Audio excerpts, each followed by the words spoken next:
The number of fireplaces or tunnels depends on the number of bricks to be burnt. The more the bricks, the more the fireplaces that are going to be constructed. This is basically a brick clamp, which is a traditional method of baking bricks. It is usually done by stacking unbaked bricks with fuel under them, then igniting. If the clamp is insulated by packing earth or mud around it, it then becomes a stove kiln. Who doesn't love reusing as a form of environmental conservation? In the brick-making process, there is hardly any wastage. Remember that the first step in making bricks is clearing a piece of land. The clumps of soil with vegetation cover is useful in the final parts as it is used to cover the top of our stove kiln. The fresh soil that has been unearthed can be used to prepare new bricks as well as be made into mud and coated on the outer layer of bricks except the bottom layer. And the reason for this is because this mud acts as an insulator which will prevent heat loss during the baking process.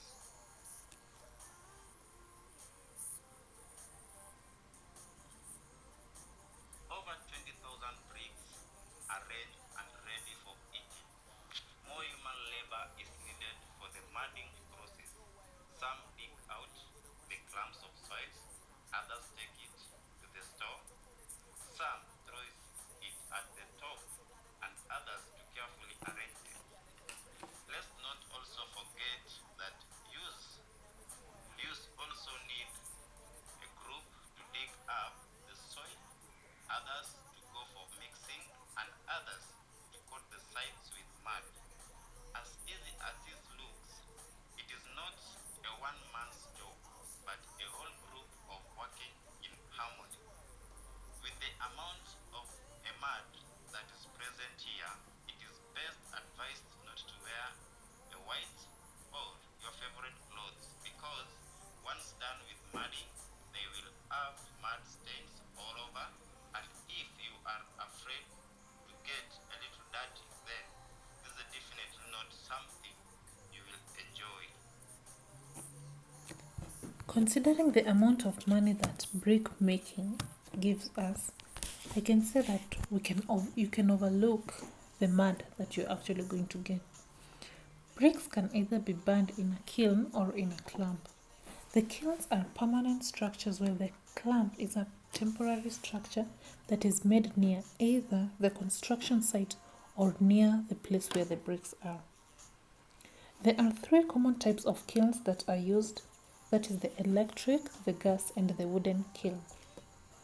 From their names, we can roughly guess the source of heat energy for these three types of kiln. The electric kiln is the most common type of kiln that is used in ceramics, and it is usually small as compared to the kilns that are used for baking bricks. As compared to a kiln, a clamp requires less initial cost. Remember that a clamp is usually a temporary structure, so you actually use a very small amount of money in creating it, considering the bottom layer is actually made up of burnt bricks, and other than that we also need the mud for the mudding along the sides and also at the top. Other than a clamp requiring less initial cost, it also helps in cutting down transportation cost, since wherever you want the clamp to be made is where you'll create it, either close to the construction site or near to where your bricks are. Because the clamps use firewood, which is considerably cheaper than electricity, thus the energy cost is also reduced.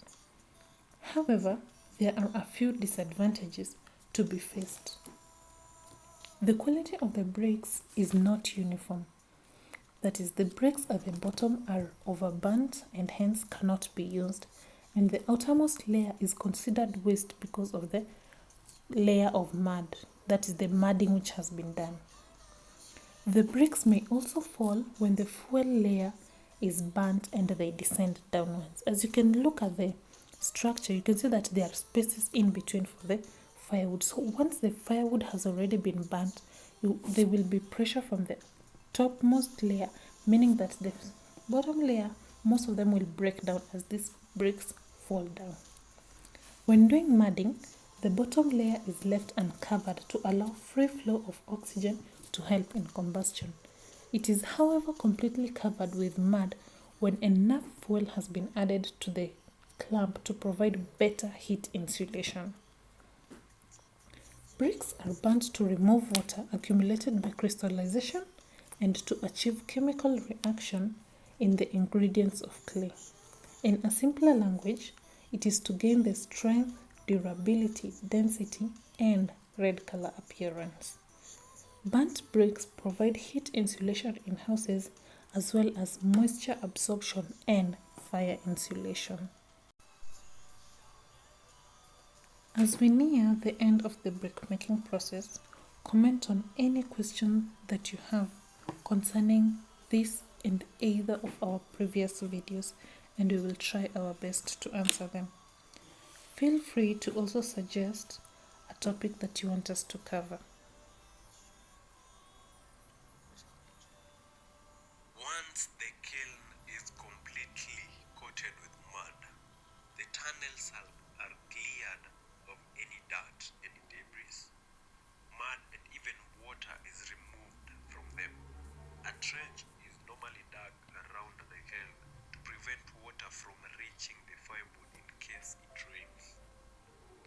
Remember to like, subscribe, and share as you wait for the final part on the brickmaking process.